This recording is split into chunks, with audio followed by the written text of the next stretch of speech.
కూటమి ప్రభుత్వం రైతులను పట్టించుకోవటం లేదని వైసీపీ నేతలు మండిపడ్డారు. పల్నాడు జిల్లా రొంబిచర్ల మార్కెట్ యార్డ్ వద్ద హైవేపై ధర్నాకు దిగారు.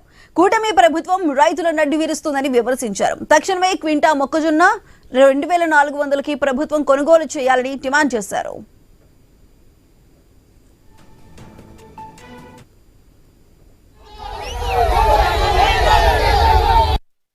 ఈ ప్రాంతం ఎంతో వెనుకబడిన ప్రాంతం.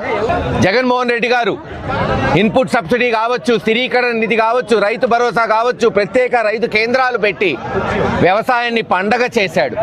చెప్పాము ఆ రోజున చంద్రబాబు నాయుడు గారు వస్తే మళ్ళీ వ్యవసాయాన్ని దండగ చేస్తాడు, ఆలోచించుకోండి అంటే అనేక అబద్ధపు హామీలు ఇచ్చాడు చంద్రబాబు నాయుడు గారు 2024లో.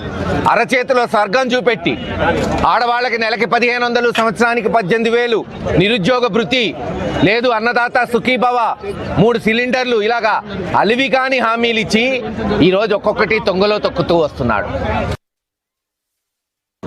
ముఖ్యంగా పల్నాడు జిల్లాలో దాదాపు 2 లక్షల ఎకరాల్లో మొక్కజొన్న పంట పండించాం.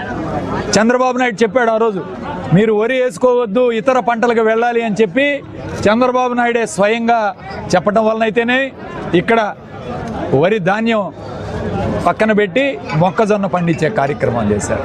దాదాపు 2 లక్షల ఎకరాల్లో ఈరోజు సాగు చేస్తే పల్నాడు జిల్లాలో యావత్ రాష్ట్రంలో మీరు 40 క్వింటాలు ఈరోజు 1700 చొప్పున ఈరోజు కొనుగోలు చేస్తే 68,000 రూపాయలు మాత్రమే వస్తుంది. ఇంకా 2,000 రూపాయలు ఎకరానికి రైతు నష్టపోతున్నాడు. ఈ విధంగా సంవత్సరం అంతా కూడా కష్టపడి ఎండనక వాననక రైతు పొలంలో కష్టపడి పంట పండిస్తే గిట్టుబాటు ధర కల్పించడంలో ఈ ప్రభుత్వం పూర్తిగా విఫలమైంది.